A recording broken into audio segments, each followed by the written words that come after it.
নমস্কার। আপনারা দেখছেন শিশির কবিতা সুন্দরবন ইউটিউব চ্যানেল।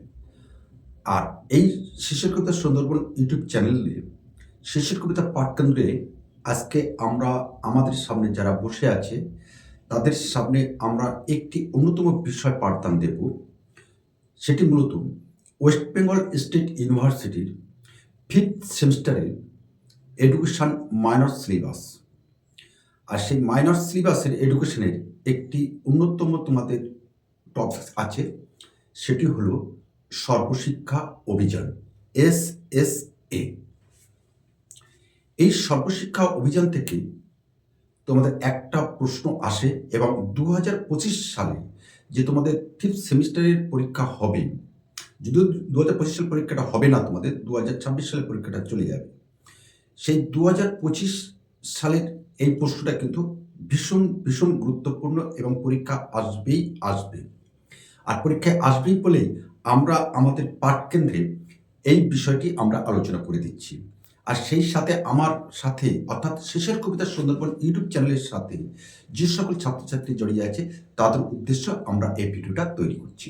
সুতরাং আমাদের কাছে যারা আছে তারাও এই পাঠদানটা নিতে পারবে এবং যারা দূরে আছে তারাও নিতে পারবে।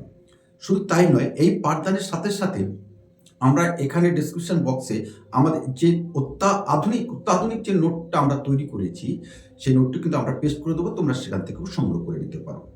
তো প্রথমে আমরা আলোচনা করি। আলোচনার শুরুতেই আমরা বলতে পারি যে 2001 সাল, মনে রাখবে 2001 সাল ভারতীয় শিক্ষার ইতিহাসে একটি গুরুত্বপূর্ণ কাল হিসেবে চিহ্নিত। কারণ এই 2001 সালে ভারতবর্ষের শিক্ষা ব্যবস্থায় এই সর্বশিক্ষা অভিযান নামক বিষয়টি অন্তর্ভুক্ত করা হয়েছিল। সেখানে করা হয়েছিল যে ভারতবর্ষের সংবিধানের 86তম সংশোধনের মধ্যে দিয়ে 21 আর্টিকেলে এই বিষয়টি কিন্তু অন্তর্ভুক্ত করা হয়েছিল। সেদিন বলা হয়েছিল যে ভারতবর্ষের 6 থেকে 14 বছর বয়স্ক সমস্ত শিশু, বালক এবং বালিকা, ছাত্র এবং ছাত্রী কেউ শিক্ষার আঙিনার বাইরে থাকবে না। আমরা দেখেছি সেই সময়কালে যে গ্রামে গ্রামে শিক্ষকরা গিয়ে এই বয়সী যে সকল ছাত্রছাত্রীরা আছে তাদের চিহ্নিতকরণ করে বিদ্যালয়ের আঙিনায় আনার জন্য সেই সময়ে একটা পরিকল্পনা গ্রহণ করা হয়েছিল। আর সেই সময় আমরা দেখেছিলাম এই সর্বশিক্ষা অভিযানের মধ্যে দিয়ে কেরালা নামক যে রাজ্যটি আছে তারা কিন্তু 1 নম্বর রাজ্য হিসাবে উঠে এসেছিল, যে তাদের রাজ্যে একজনও অশিক্ষিত নেই। গ্রামে গ্রামে পাড়ায় পাড়ায় কিন্তু এই ধরনের বিদ্যালয় গড়ে উঠেছিল। মানে বিকালে, সন্ধ্যে, সকালে, অর্থাৎ ছাত্রদের সুবিধা মতন নিয়ে এই বিদ্যালয়গুলো মোটামুটি কাজ চলছিল সেই সময়। বলা যেতে পারে সরকারের যে এই সর্বশিক্ষা অভিযানের যে মূল উদ্দেশ্যটা ছিল অনেকাংশে কিন্তু সেটা কার্যকরী হয়েছিল। কিন্তু বর্তমানে কথা আমরা নাই বা বললাম। আর এই যে সরকারের 2001 সালে যে উদ্দেশ্য নিয়ে এটি গঠন করে হয়েছিল, অর্থাৎ সেখানে বলা হয়েছিল যে এই সকল ছাত্ররা শিক্ষার আঙিনা এনে তাদের মৌলিক অধিকার সম্পর্কে তাদের ওয়াকিবহাল করে দেওয়া।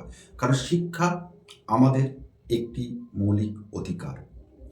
আর সেখানে এই মৌলিক অধিকারটাকে সামনে রেখে এই যে আমরা বলছি যে সর্বশিক্ষা অভিযান, সেই সর্বশিক্ষা অভিযানের প্রধানত 3টি ভাগে সেদিন ভাগ করা হয়েছিল।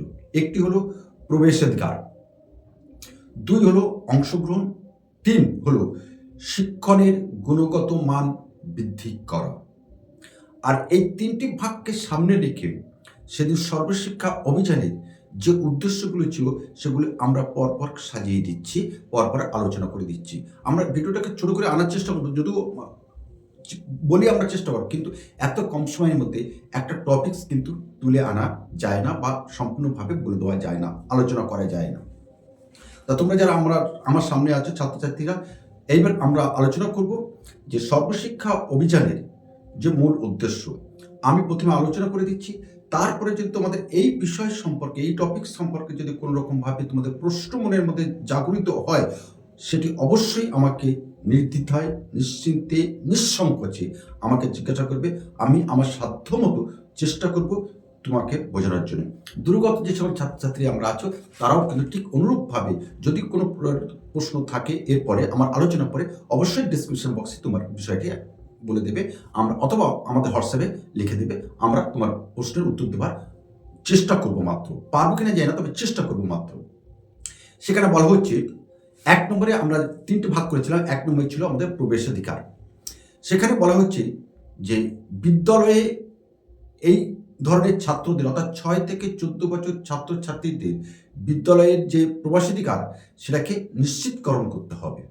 অর্থাৎ 6 থেকে 14 বছর যে সকল ছাত্রছাত্রী বালক বালিকা শিক্ষার অঙ্গনের বাইরে অবস্থান করছে, তাদের বিদ্যালয়ে প্রবেশাধিকার এর বিষয়টি নিশ্চিতকরণ করতে হবে। অর্থাৎ তাদেরকে নিয়ে আসতে হবে, যে কোনো প্রকারে তাদের বিদ্যালয়ের আঙিনায় নিয়ে আসতে হবে। অথবা বিকল্প কোনো শিক্ষার ব্যবস্থার নিশ্চয়তাকরণ করতে হবে। হয় বিদ্যালয়ে আনতে হবে, আমরা আলোচনা প্রথমে বলছিলাম যে পাড়ায় পাড়ায় গ্রামে গ্রামে যে স্কুলগুলি গড়ে উঠেছিল, হয় বিদ্যালয়ে বা সেখানে গিয়ে তাদের সুবিধা মতো সময় গিয়ে তারা পড়াশুনো করতে পারবে, সেই বিষয়ে নিশ্চিতকরণ করতে হবে। তারপরে বলা হচ্ছে আরেকটা উদ্দেশ্য ছিল অবকাঠামোর উন্নয়ন। শিশুদের জন্যে পর্যাপ্ত শ্রেণীকক্ষ রাখতে হবে, শৌচাগারের ব্যবস্থা রাখতে হবে, পানীয় জলের ব্যবস্থা করতে হবে। সেই সাথে বিদ্যালয়ের পরিবেশ যাতে সুষ্ঠু, সুন্দর, সৌন্দর্যময়, পরিচ্ছন্ন থাকে, সেদিকে কিন্তু বিশেষভাবে নজর দিতে হবে। কারণ অপরিচ্ছন্ন পরিবেশের মধ্যে আর যাই হোক শিক্ষা গ্রহণ করা যায় না। ঠিক তেমনিভাবে আমাদের সত্যি কথা বলতে কি এই পাঠকেন্দ্রটি এমন একটা জায়গায় আমরা আজকে 18 বছর ধরে চালাচ্ছি, যেখানে একদম নিশ্চিতভাবে কোনো রকম কোলাহল ছাড়াই, পাশে কোনো কোলাহল দেখতে হবে, কেবলমাত্র আমাদের এখানে পাখির ডাক শোনা ছাড়া আর কিছু পাওয়া যায় না, কোনো আওয়াজ পাওয়া যায় না। এমনই আমাদের এই পরিবেশটা শান্ত শিষ্ট বলয়ের মধ্যে আমাদের এই পাঠকেন্দ্র। ঠিক এই রকম বিদ্যালয়ের মধ্যে 6 থেকে 14 বছর শিশুদের আনতে হবে সর্বশিক্ষা অভিযানকে সাফল্যমণ্ডিত করার জন্য। সর্বজনীন ধরে রাখা। 2 নম্বর পয়েন্ট হলো সর্বজনীন ধরে রাখা। অর্থাৎ এই যে 6 থেকে 14 বছর যে সকল ছাত্রছাত্রীদের বা বালক বালিকাদের বিদ্যালয়ের আঙিনে আনা হচ্ছে, তাদেরকে ধরে রাখার ব্যবস্থা করতে হবে। তারা যেন কোনো মতে মাঝপথে এই বিদ্যালয়ের অঙ্গন ছেড়ে চলে না যায়, সেদিকে আমাদেরকে ব্যাপকভাবে নজর রাখতে হবে। আর তার জন্যেই আমাদের দরকার পরিবেশটাকে সুন্দর রাখা। পাশাপাশি 3 নম্বর যেটা আছে আমাদের গুণগত মান বৃদ্ধি করা। প্রাথমিক স্তরে শিক্ষার মানকে গুণগতভাবে বৃদ্ধি করার জন্য শিক্ষাকে আরও নিয়মিতভাবে ছাত্রছাত্রীদের কাছে তুলে ধরতে হবে। আর তার জন্য আমাদের এই যে শিক্ষার যে গুণগত মান, সেটিকে বৃদ্ধি করার দিকে আমাদের নজর রাখতে হবে এবং সেই সঙ্গে যে প্রয়োজনীয় সম্পদ এবং সুযোগ আছে, সেগুলো ছাত্রছাত্রীদের সামনে তুলে ধরতে হবে। শিক্ষক প্রশিক্ষণ এবং নিয়োগ। এই 6 থেকে 14 বছর ছাত্রছাত্রীদের বা বালক বালিকাদের শিক্ষাদান দেওয়া হবে। এই শিক্ষাদান যারা দেবেন, তাদের সেই সকল শিক্ষকদের প্রশিক্ষণের ব্যবস্থা মধ্যে দিয়ে তাদের তৈরি করতে হবে। কারণ আমাদের যে প্রথাগত যে বিদ্যালয় আছে, সেই বিদ্যালয়ের সঙ্গে যদি এরা কোনো রকমভাবে মানিয়ে নিতে না পারে, সেই কারণে আমাদের যে নন ফর্মাল বলছি বা ডিস্টেন্স এডুকেশন বলছি, সেই বিষয়ে তাদের যথেষ্ট পরিমাণে প্রশিক্ষণ নিতে হবে। আর প্রশিক্ষণের মধ্যে দিয়ে এই ধরনের বালক বালিকাদের, অর্থাৎ যারা শিক্ষার আঙিনা থেকে দূরে অবস্থিত আছে, তাদেরকে শিক্ষার আঙিনায় এনে তাদের শিক্ষা দান করতে হবে। আর তার জন্য প্রয়োজন শিক্ষকের প্রশিক্ষণের ব্যবস্থা করা। সেই সাথে আমাদের করতে হবে যে পাঠ্যক্রম এবং শিক্ষাদান পদ্ধতি একদম অত্যাধুনিক রূপে তৈরি করা। আর অত্যাধুনিকভাবে তৈরি করতে গেলে প্রথমে আমাদের নজর দিতে হবে পাঠ্যক্রম। কারণ এই ধরনের বালক বালিকাদের তাদের উপযোগী করে পাঠ্যক্রম তৈরি করা প্রধান উপায় বা প্রধান উদ্দেশ্য। কারণ যারা ড্রপ আউট ছিল বা শিক্ষার আঙিনা দূরে ছিল, হঠাৎ করে যে তাকে ক্লাস 10-এর ভৌতবিজ্ঞান বই ধরে দেওয়া হয়, ইতিহাস ধরে দেওয়া হয়, তারা তো বুঝতে পারবে না, জানতে পারবে না, মজা পাবে না। সেই কারণে তারা যাতে শিক্ষার অঙ্গনে এসে মজা পেতে পারে, সেই জন্য তাদের দিকে লক্ষ্য রেখে বিশেষ পাঠ্যক্রম তৈরি করতে হবে। এবং সেই সাথে যারা শিক্ষাদান করবেন, তাদের অতি মনোরঞ্জনের সাথে তাদের শিক্ষাদান দিতে হবে।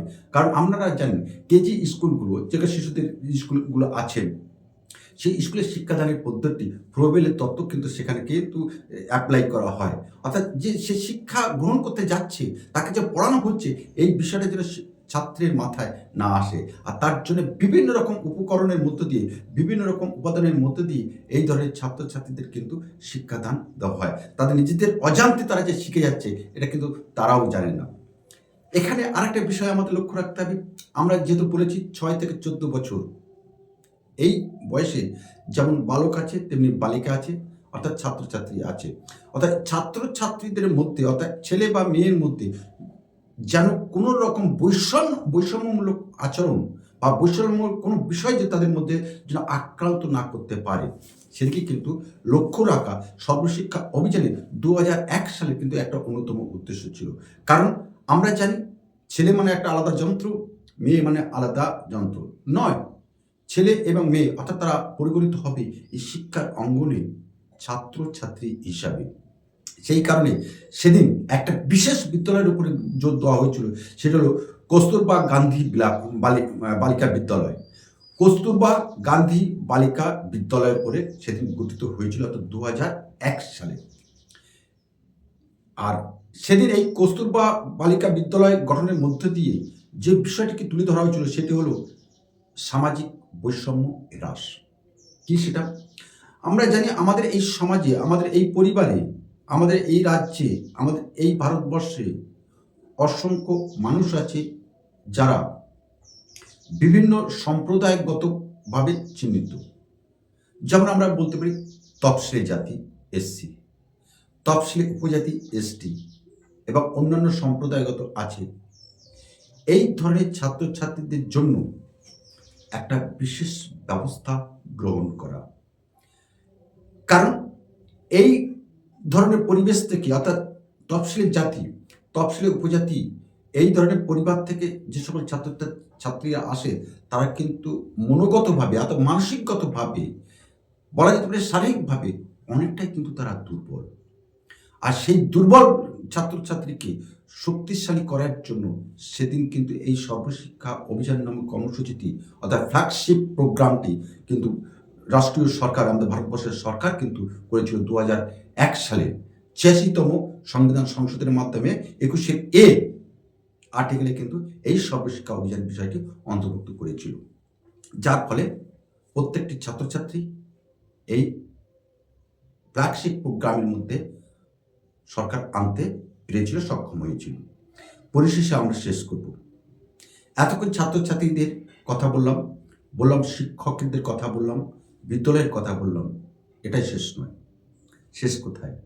আমরা যে পঞ্চায়েত রাজের মধ্যে অবস্থিত আছি, গ্রামের বিশেষ করে, আর সেই পঞ্চায়েত রাজের মধ্যে যে সকল অভিভাবক আছেন, যে সকল বিদ্যালয় আছে, যে সকল বিদ্যালয়ের পরিচালন কমিটিগুলি আছে, তাদেরকে সক্রিয়ভাবে এই ফ্ল্যাগশিপ প্রোগ্রামে অংশগ্রহণ করার কথা সেদিন কিন্তু বলা হয়েছিল সর্বশিক্ষা অভিযানে।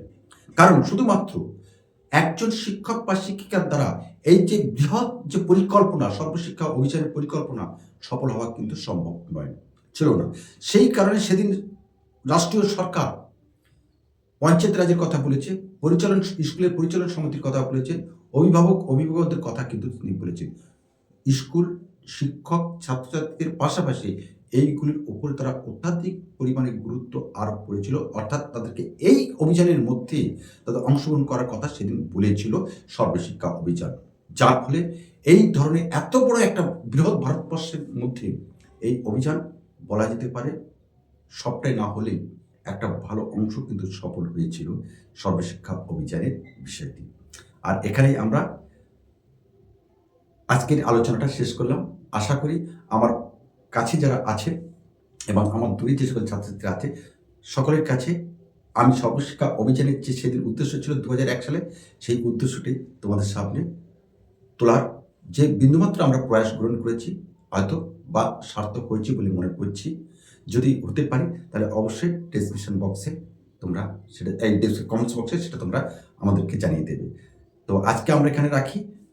আবার কোনো একটা সকালে বা কোনো একটা সময়ে বা কোনো একটা সন্ধ্যার প্রথম লগ্নে তোমার কাছে আমরা ঠিক এরূপভাবে আমরা চলে আসবো। তো যাওয়ার আগে যে কথাটা বলে দিই, অবশ্যই আমাদের চ্যানেলটি সাবস্ক্রাইব করে এবং বন্ধুদের মধ্যে শেয়ার করে দেবে, যাতে এই শিষ্যের কবিতা বৃহৎ যে পরিবার, যার সকলের কাছে আমরা সমানভাবে যেতে পারি। নমস্কার।